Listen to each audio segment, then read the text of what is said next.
Bab 2009 Selamat Tinggal Raja Abadi. Pada saat ini, pelayan di distrik Tian juga tersenyum sopan pada Chen Ye. Tuan, hidangannya sudah siap, silakan masukkan kotak untuk makan malam. Chen Ye mengangguk sambil tersenyum. Orang-orang yang menjalankan area ini pasti memiliki latar belakang yang rumit. Pelayan ini memiliki profesionalisme yang sangat tinggi. Keributan barusan tidak mempengaruhi sikap pelayanannya sama sekali. Bagaimana bisa mudah bagi seseorang yang bisa melatih pelayan seperti itu? Chen Ye melirik Xie Pingping, dan pergi dengan tangan di belakangnya. Xie Pingping baru saja bangun dari keterkejutannya dan menatap Chen Ye dengan sangat gembira. Untuk sementara waktu, dia terdiam. Dia bergegas masuk. Setelah setengah jam. Setelah keduanya selesai makan, mereka baru saja berjalan keluar dari kotak ketika mereka melihat seorang pria dengan punggung menghadap ke arah kotak, berdiri di luar konter di distrik Tian. Mata Chen Ye berkedip, dan dia mengenali tuannya. Di belakang. Orang ini adalah Chen Jiu. Chen Jiu merasakan kedatangan keduanya, berbalik, menatap tajam ke arah Chen Ye, dan mendengus dingin. Wah, kamu baru saja mulai sekolah, jadi kamu membuat masalah untukku. Chen Ye menunjukkan senyum masam di wajahnya. Dia seharusnya datang, dan tentu saja, dia masih datang. Dia hendak menjelaskan, tetapi Xie Pingping berkata dengan mendesak, Guru. Anda salah paham, ini bukan salah Chen Ye, itu semua karena saya. Dia memprovokasi Zhao Liang karena dia ingin membantuku, dan, dari awal hingga akhir, Zhao Liang yang kasar kepada Chen Ye, dan Zhao Liang yang menembak Chen Ye tanpa izin. Chen Jiu melambaikan tangannya dan menyela, Oke, gadis kecil, kamu tidak perlu mengatakan lebih banyak, aku sudah tahu apa yang terjadi. Ini juga kesalahan Departemen Hukum dan Disiplin kita karena tidak mendisiplinkan siswa dengan baik. Anak itu Zhao Liang benar-benar akan mengganggu mahasiswa baru. Namun, Zhao Liang telah belajar pelajaran untuk dirinya sendiri. Biarkan dia yang disalahkan atas masalah ini. Chen Ye, ikut aku. Xie Pingping melirik Chen Ye dengan cemas. Chen Ye menepuk pundaknya, memberi isyarat agar dia tidak gugup, lalu mengikuti langkah Chen Jiu dan berjalan keluar kafetaria. Keduanya berjalan keluar dari kafetaria, dan Chen Ye bertanya kepada Chen Jiu dengan rasa ingin tahu, Tuan Chen, kemana kita akan pergi? Mendengarkan apa yang dikatakan Chen Jiu barusan, sebaiknya tidak menyelidiki Zhao Liang, mengapa dia menelepon dia keluar lagi. Kain Wall. Chen Jiu Dao, nak, kamu melukai Zhao Liang dengan satu pukulan, dan kamu dapat dianggap terkenal di akademi. Jika tebakanku benar, kamu telah menghilang selama periode waktu ini, dan kamu memiliki petualangan lain, kan? Chen Jiu pernah mencoba Chen Ye di tangga Shenhuo. Dia tahu bahwa Chen Ye pada waktu itu, meskipun dia seharusnya memiliki kekuatan untuk mengalahkan Zhao Liang, tidak akan pernah semudah sekarang menghancurkan Zhao Liang dengan satu pukulan. Pada saat itu, Chen Ye, saya khawatir, harus melalui pertempuran besar untuk hampir tidak menang. Namun, sudah lama sejak saya melihat kekuatan Chen Ye begitu banyak. Chen Jiu, meskipun dia tidak mengatakan apa-apa di permukaan, dia sangat terkejut di dalam hatinya. Chen Ye tidak menyangkalnya, mengangguk dan berkata, ketika saya pergi untuk menangani insiden itu, beberapa kecelakaan terjadi, dan antara hidup dan mati, kekuatan saya meningkat lagi. Chen Jiu mengangguk, terdiam sejenak, dan tiba-tiba bertanya, wah, darah macam apa yang ada di tubuhmu? Mendengar ini, Chen Ye berhenti, dan menatap Chen Jiu dengan agak tidak terduga. Chen Jiu tersenyum dan berkata, apakah kamu tidak terkejut mengapa saya menanyakan itu? Haha, kamu tidak benar-benar berpikir bahwa aku hanya puncak dari bukaan bintang, kan? Kamu harus tahu bahwa tutor di akademi setidaknya setengah langkah ditutup. Setelah kata-kata itu jatuh, momentum di tubuh Chen Jiu tiba-tiba naik. Mata Chen Ye melebar. Ternyata Chen Jiu menyembunyikan nafasnya. Dia adalah pembangkit tenaga listrik pemblokiran pintu yang lengkap. Chen Jiu menarik napasnya dan tersenyum sedikit, air di Akademi Shenhuo sangat dalam, dan siswa atau murid tidak dapat diukur berdasarkan wilayah mereka. Anda adalah contoh terbaik. Tentu saja, begitu juga gurunya. Kamu harus ingat bahwa masih ada beberapa orang di akademi yang sengaja menyembunyikan nafas mereka, dan orang-orang seperti itu tidak bisa dianggap enteng. Aku tidak ingin kamu mendapat masalah, itu sebabnya. Ngomong-ngomong, ada sesuatu yang ingin aku tanyakan padamu, apakah kamu sudah pergi ke Qiankun Killing Domain? Wajah Chen Ye serius ketika dia mendengar Qiankun membunuh Domain. Akademi Shenhuo selalu berhubungan dengan kerajaan Tuhan, mungkinkah kerajaan Tuhan menemukannya di sini? Jika demikian, dia mungkin harus segera pergi. Chen Jiu melihat sesuatu, dan berkata dengan sungguh-sungguh, ada insiden besar di domain pembunuhan Qian Kun di benua Lingu, dan orang-orang di kerajaan Tuhan marah. Ada pasukan yang sedang diselidiki, dan tersangka terbesar dalam penyelidikan itu adalah seorang pemuda. Untungnya, pihak lain tidak memiliki potret itu. Kamu telah membiarkanku merpati akhir-akhir ini, dan aku memikirkannya. Sekarang sepertinya masalah ini benar-benar berhubungan denganmu. Tapi jangan gugup. Karena kamu dibawa olehku, aku tidak akan membiarkan orang-orang dari kerajaan Tuhan membawamu pergi. Juga, tidak sesederhana itu bagi orang-orang dari kerajaan Tuhan untuk membawa orang secara langsung. Aturan di sana adalah keberadaan yang benar-benar menakutkan. Apa yang Chen Ye pikirkan dan tanyakan, tidak bisakah orang-orang dari kerajaan Tuhan datang sendiri? Chen Jiu jelas tidak ingin berbicara lebih banyak tentang topik ini dengan Chen Ye, dan langsung menyela, jangan berbicara tentang kerajaan Tuhan, ingatlah untuk tidak menyebutkannya. Ada dua tabu di Akademi Shenhuo. Yang satu adalah kerajaan dewa yang baru saja kusebutkan kepadamu, dan yang lainnya adalah legenda tentang sebuah tablet dari Akademi Shenhuo. Ketika Chen Ye mendengar kalimat terakhir, matanya berbinar, dia yakin bahwa apa yang dimaksud Chen Jiu pastilah monumen Yan di monumen misterius reinkarnasi. Chen Jiu melihat ada yang salah dengan Chen Ye, jadi dia tidak berencana untuk melanjutkan obrolan, dan berkata langsung, berhenti mengobrol, kamu bisa menyelesaikannya, dekan perguruan tinggi kami ingin bertemu denganmu. Dekan. Kali ini, Chen Ye juga sedikit terkejut. Akademi Shenhuo, kekuatan seperti itu, status seperti apa dekan yang mengelola akademi ini, dapat Anda bayangkan, saya takut bahkan penguasa tertinggi di benua Lingu akan memperlakukan dekan ini dengan 3 poin hormat. Dan orang seperti itu sebenarnya ingin melihat dirinya sendiri. Namun, Chen Ye tidak menunjukkan terlalu banyak keanehan, jadi dia mengikuti Chen Jiu dan berjalan menuju kedalaman akademi.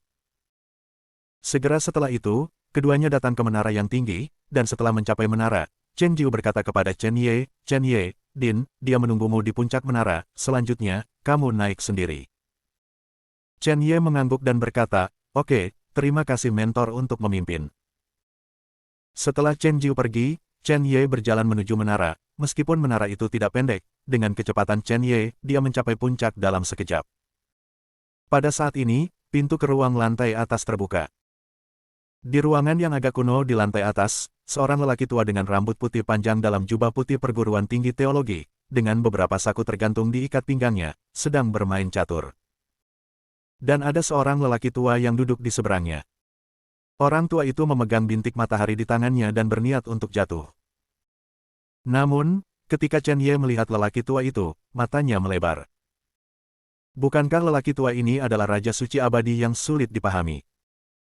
Bab 2010 kendalikan Jeoyu dan bertarung melawan ibu kota kerajaan Tuhan. Orang tua ini sebenarnya sedang bermain catur dengan dekan Akademi Shenhuo.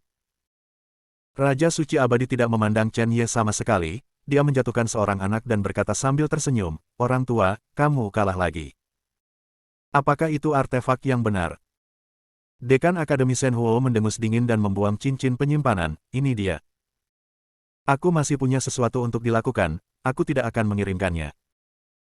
Raja Suci Abadi menyingkirkan cincin penyimpanan, tersenyum, meregangkan pinggangnya, menyesap anggur, dan kemudian matanya tertuju pada Chen Ye, orang tua. Akademi Shenhuo Anda semakin buruk, alam ciptaan adalah satu. Bisakah anak dari langit juga masuk sekolah? Chen Ye hampir memuntahkan seteguk darah tua ketika dia mendengar ludah Raja Suci Abadi. Apakah orang ini lupa merendahkan dirinya sendiri? Namun, dilihat dari kata-kata Raja Suci Abadi, dekan tidak tahu hubungannya dengan Raja Suci Abadi. Jika kamu berbicara omong kosong lagi, percaya atau tidak, aku mencuri semua anggurmu. Kata dekan Akademi Shenhuo dengan dingin. Raja Suci Abadi tersenyum dan menghilang tepat di depan mereka berdua. Hanya dekan dan Chen Ye yang tersisa di seluruh ruangan. Mata Chen Ye jatuh pada dekan, dan pupilnya tiba-tiba menyusut. Dia tidak bisa merasakan nafas dari orang tua ini. Pria tua berambut putih yang mengelola Akademi Shenhuo ini sebenarnya adalah kekuatan besar di alam void. Pada saat ini, dekan juga berbalik dan menatap Chen Ye sambil tersenyum. Chen Ye memberi hormat kepada lelaki tua itu dan berkata, mahasiswa Chen Ye, saya telah melihat dekan. Dekan memandang Chen Ye, matanya berkedip, dan tiba-tiba dia tertawa bahagia dan berkata, Vena Ilahi Cichen benar-benar Vena Ilahi Cichen. Selama bertahun-tahun, Akademi Shenhuo kami tidak memiliki siswa dengan Vena Ilahi yang langka. Chen Ye, kedatangan Anda untuk Akademi Shenhuo kami dapat dikatakan bahwa ini sangat berarti. Wajah Chen Ye berubah. Bukankah Vena Ilahi Cichen tersembunyi? Mengapa ditemukan oleh dekan? Apakah itu berarti rahasia tablet debu telah terbongkar? Chen Ye pura-pura tidak mengerti dan berkata, apa itu Cichen Divine Vein, Din? Dekan menatap Chen Ye dalam-dalam dan berkata, nama saya Ge King, seperti yang Anda tahu, saya adalah dekan Akademi Shenhuo. Adapun kenapa aku bisa melihat darah di tubuhmu, tentu ada alasannya. Karena kamu tidak tahu Cichen Divine Vessel, maka aku akan memberitahumu bahwa Cichen Divine Vein pertama kali datang dari orang kuat di kerajaan Tuhan. Tetapi orang kuat itu tidak memiliki keturunan, dan Vena Ilahi Cichen telah sepenuhnya menghilang. Saat kamu memasuki akademi, batu formasi spiritual Akademi Shenhuo ku berubah. Sayang sekali Cichen Divine Vein di tubuhmu relatif lemah. Ini adalah penyesalan terbesar. Chen Ye menarik napas panjang. Monumen reinkarnasi tidak diekspos. Chen Ye, pendirian Akademi Shenhuo pada awalnya dimaksudkan sebagai lembaga kerajaan dewa untuk memilih talenta dari benua Lingwu. Sulit bagi keluarga miskin untuk memiliki putra bangsawan. Akademi Shenhuo tidak menginginkan ini. Saya tahu bahwa Anda berasal dari pesawat bela diri tingkat rendah, tetapi potensi Anda tidak tertandingi oleh jenius manapun di benua Lingwu. Ngomong-ngomong, ada satu hal yang mungkin tidak kamu ketahui. Di seluruh benua Lingwu, kerajaan dewa telah mendirikan 4 perguruan tinggi, dan perguruan tinggi Shenhuo kami sebenarnya berada di peringkat terbawah dari 4 perguruan tinggi dalam beberapa tahun terakhir. Chen Ye terkejut ketika dia mendengar kata-kata itu. Dia telah melihat kekuatan para kontestan di kompetisi Rising Dragon. Dia percaya bahwa sebagian besar kontestan, jika mereka ditempatkan di benua Lingwu, akan cukup untuk disebut penjahat.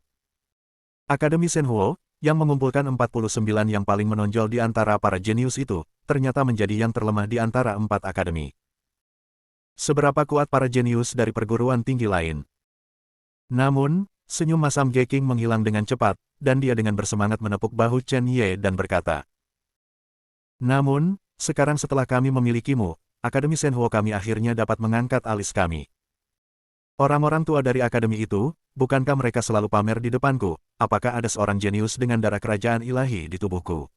Akademi mendengus. Sekarang, Akademi Shenhuo saya memiliki hal yang sama. Chen Ye tidak bisa menahan senyum tak berdaya. Ternyata apa yang dikatakan Ge King ada hubungannya dengan keberadaannya sendiri, dan dia bisa membiarkannya pamer di depan dekan lain. Anak-anak pada umumnya. Ini benar-benar pertarungan dengan Raja Suci Abadi. Chen Ye melihat sekeliling, tetapi tidak menemukan monumen Yan dari monumen mendalam reinkarnasi di sini. Dia benar-benar ingin bertanya kepada dekan secara langsung, tetapi keduanya tidak mengenal satu sama lain. Begitu dia bertanya tentang Yan Bei, dia mungkin akan segera dikeluarkan dari akademi. Ge King tiba-tiba menahan senyumnya, dan berkata kepada Chen Ye dengan sedikit keseriusan, Chen Ye, saya mendengar bahwa Anda berada di kafetaria, dan Anda melukai Zhao Liang di kelas 2 dengan 1 pukulan. Chen Ye mengangkat alisnya, dekan tua, ketika dia membicarakan ini sekarang, apakah dia akan menghukumnya? Namun, dia menjawab dengan jujur, ya, saya menyakitinya. Zhao Liang menyalahkan dirinya sendiri, dan Chen Ye berpikir bahwa dia tidak bisa disalahkan atas masalah ini. Ge King mengangguk dan berkata sambil berpikir, Zhao Liang, yang melukai lubang bintang dengan 1 pukulan, mungkin, kekuatanmu setidaknya sebanding dengan keberadaan lubang bintang puncak, kan? Tidak buruk, sungguh monster. Chen Ye menatap Ge King dengan bingung, tidak tahu apa yang ingin dia lakukan. Ge King itu tiba-tiba menatap Chen Ye sambil tersenyum dan berkata, oke. Kekuatan semacam ini hampir cukup, Chen Ye. Apakah kamu tahu bahwa ada tempat yang disebut domain iblis di benua Lingwu kita? Chen Ye terkejut. Kaisar Iblis Mata Iblis pernah memerintah alam iblis. Dan sebelum Kaisar Iblis tertidur, dia diberi kesempatan untuk pergi ke domain iblis berkali-kali. Lebih penting lagi, ada satu orang di Akademi Shenhuo yang memiliki sesuatu dari Kaisar Iblis. Apakah orang ini dekan? Chen Ye melihat senyum Ge King, dan selalu merasa bahwa ada sedikit niat buruk dalam senyum itu. Tetapi kata-kata Ge King masih membangkitkan minatnya. Dia berkata, Presiden, saya mendengar bahwa domain iblis adalah anggota dari iblis. Klan. Masih banyak monster di pinggiran, dan pasukan teratas di 4 wilayah benua Lingwu, timur, barat, utara, selatan, dan 4 wilayah telah berperang di dekat wilayah sihir sepanjang tahun. Geking mengangguk, dikatakan, ada sesuatu yang mungkin tidak kamu ketahui. Di alam iblis, ada eksistensi yang tidak lebih lemah dari kerajaan Tuhan. Chen Ye terkejut, tidak lemah dan kerajaan Tuhan. Geking berkata, Kaisar alam iblis jatuh, alam iblis runtuh, dan ratusan kekuatan bangkit, tetapi di antara mereka, hanya 2 yang benar-benar kuat. Salah satunya adalah Demon Rache yang dikendalikan oleh Jun Mo Chen. Adapun yang lain, itulah yang ingin saya katakan kepada Anda, negara 9 pengasingan. Kerajaan 9 ketenangan adalah kehidupan sebelumnya di mana Kaisar Iblis mengendalikan 9 ketenangan, dan itu lebih misterius daripada ras iblis. Pada zaman kuno, fondasinya tidak lebih lemah dari kerajaan Tuhan. Sayang sekali ketika Kaisar Iblis meninggal, Zhou Yu tidak ingin dikendalikan oleh orang lain, jadi dia membentuk formasi tertutup dan menyatakan dirinya sebagai negara Zhou Yu. Dalam 10.000 tahun, kerajaan 9 keheningan diam-diam tumbuh menjadi keberadaan yang sangat menakutkan. Ada desas-desus bahwa mengendalikan Zhou Yu sama dengan memiliki modal untuk melawan kerajaan Tuhan.